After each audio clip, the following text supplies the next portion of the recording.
Продолжаем эфир телеканала новостями к этому часу. В студии Василий Радченко. Здравствуйте. Смотрите в программе. На дистанционное обучение перешли не только школьники, но и доп. Образование. Как познавать музыку онлайн, рассказали в Ленской школе искусств. Более 400 датчиков уровня топлива установили на автомобиле «Алмаз-Дортранса». Полученным эффектом на предприятии остались довольны. В честь Дня матери в столице почетным героическим знаком наградили женщин, воспитывающих 10 и более детей.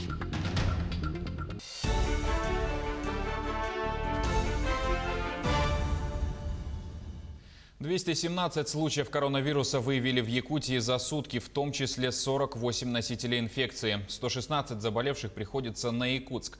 Об этом в ходе брифинга сообщила замруководителя регионального оперштаба Ольга Балабкина. Рост заболеваемости отмечается в Чурапчинском и Мегино-Кангаласском районах, где выявили 7 и 6 случаев соответственно. Все они связаны с внутрисемейными контактами. Также по 5 случаев зарегистрированы в Алданском, Кобяйском, Нерюнгринском, Сунтарском и Тампонском районах. От 1 до 4 заболевших выявили еще в 22 районах. За сутки в Якутии от коронавируса скончались 4 человека.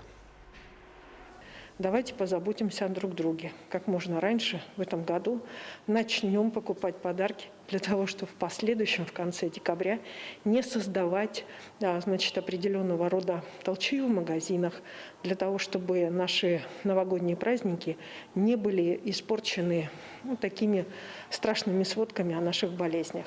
Поэтому хотелось бы, чтобы мы понимаем, что у нас сегодня будет объявлен четкий план действий относительно того, как организованно пройдут у нас новогодние мероприятия. Но уже сегодня задумайтесь, что пришла пора покупать подарки пораньше, для того, чтобы наши торговые центры, магазины не стали источником заражения и вирусов. Дистанционное обучение коснулось не только общеобразовательной школы. На него перешли учреждения доп. Образования и школы искусств. Как отразились уроки онлайн на знаниях и уровне исполнения юных музыкантов, знает Юлия Золотарева.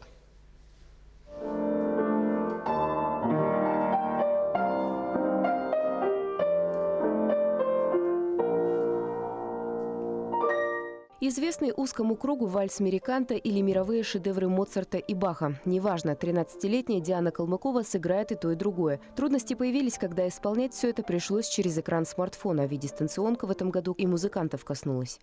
Так как я была больше подготовлена до дистанционного обучения, то у меня сохранились какие-то навыки, как нужно более-менее это правильно играть. И потому дистанционные уроки, они не добавляли навыков, они убавляли их.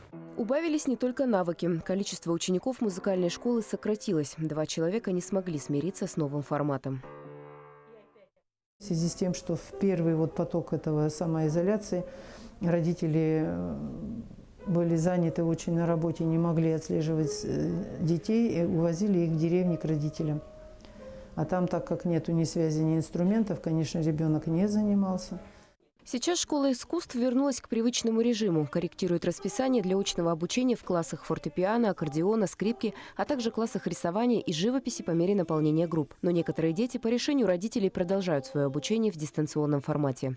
Юлия Золотарева, Ксения Журавлева, Олег Соснин. Телеканал «Алмазный край». 1 миллион рублей получили матери-героини республики. В Якутске прошла церемония награждения матерей, родивших и воспитавших 10 и более детей. Учитываются и усыновленные в законном порядке. 10-й ребенок должен появиться в семье не ранее 2000 года. Это одно из условий знака «Мать-героиня». Торжественное мероприятие прошло в онлайн-формате в режиме видеоконференции. Всего свою награду получили 8 женщин. Сегодня очень волнительный день. Сегодня мы тут собрались, чтобы поздравить всех наших многодетных матерей, достойных звания, высокой награды. И мы очень рады, что в нашей республике ведется такая социальная политика, целенаправленная на повышение демографической ситуации. И такие поддержки, которые не оказывают нам, многодетным семьям, это очень большая помощь для нас, многодетных семей. Более 400 датчиков уровня топлива установили на автомобиле «Алмаз-Дортранса». Полученным эффектом на предприятии довольны. Стало проще контролировать расход бензина, снизились затраты. Чем раньше делали замеры, на предприятии рассказали Марине Крутихиной. Еще в прошлом году, чтобы узнать количество израсходованного топлива за один рейс, механики Ленского автотранспортного предприятия использовали обычную линейку. Ее погружали в огромный бак, примерно вот так, и потом смотрели, сколько осталось. Теперь за этим следит специальный датчик уровня топлива. Их установкой в Алмаздортрансе занялись в сентябре прошлого года. Сначала новое оборудование появилось на транзитном транспорте, затем на почасовом. К установке привлекли сторонних подрядчиков. На каждый датчик уходит около 4 часов. Вырезается отверстие получается короночкой и вставляется, то есть по размеру он отпиливается, вставляется в это отверстие, фиксируется. И все, то есть внутренняя часть, получается, считывает информацию, то есть уровень топлива. Там стоит плата, получается, которая преобразует все вот эти сигналы в цифровой сигнал и по проводам переносит, получается, непосредственно на терминал. Информацию считывает контрольный механик. У него на компьютере отображаются все данные. Они попадают не только к службе мониторинга, но и к водителю на специальный дисплей. Вот установлен дисплей, который показывает наличие топлива в баках. Также этот дисплей показывает, когда происходит заправка. То есть водитель видит заправку, которую он произвел в автомобиль, и может сравнить ее с показанием счетчика. Всего в Алмаздортрансе установили более 700 датчиков уровня топлива. Это поможет предприятию не только отслеживать расход по каждому автомобилю, но и снизить затраты. Марина Крутихина, Олег Соснин, телеканал «Алмазный край». Сбор материальной помощи пострадавшим от пожара в Мархе организован в Якутске. Напомним, что в пожаре погибла женщина, мать 5 детей. По имеющейся информации, она скончалась во время их спасения. Как и чем помочь пострадавшим, расскажет Юрий Осипов. Жертвой пожара в Мархе стала многодетная мать, которая погибла, спасая 5 детей. Сообщается, что в огне было уничтожено все имущество семьи. Сейчас решается вопрос о выделении пострадавшим временного жилья.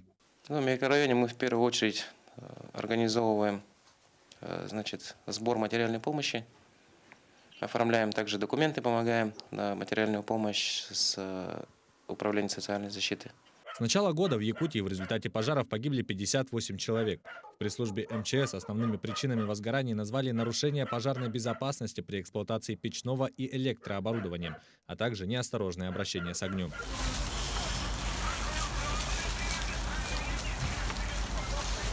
За последние несколько дней в Якутии произошло сразу несколько пожаров, которые унесли жизни людей. На данный момент все эти случаи расследуются Следственным комитетом. Следователи Следственного комитета устанавливают причины гибели людей при возгораниях, которые произошли в городах Якутске, Нерюнгри и в Горном районе. В ночь на 23 ноября в селе Бердигистяк произошел пожар в жилом двухэтажном доме. После тушения возгорания в одной из квартир были обнаружены останки мужчины. По данному факту следователями Центрального межрайонного следственного отдела проводится процессуальная проверка. Устанавливаются причины смерти мужчины, а также причина возгорания. Заботу о погорельцах берут на себя органы местного самоуправления. А затем, чтобы помощь доходила до адресатов, пристально следит прокуратура. Прокуратура города Якутска организовала проверку по факту гибели женщины в результате пожара жилого дома в городе Якутске. В ходе проверки будет дана оценка причинам и условиям, способствовавшим возникновению пожара. Взяты на контроль вопросы соблюдения прав 5 детей, оставшихся без матери, и их дальнейшего устройства, оказания им помощи уполномоченными органами. Пожары в жилых домах не проходят бесследно. Потерять в огне близких – это страшная трагедия. К тому же пережившие остаются не только без крова, но и без документов, элементарной одежды и средств к существованию. Особенно это тяжело зимой.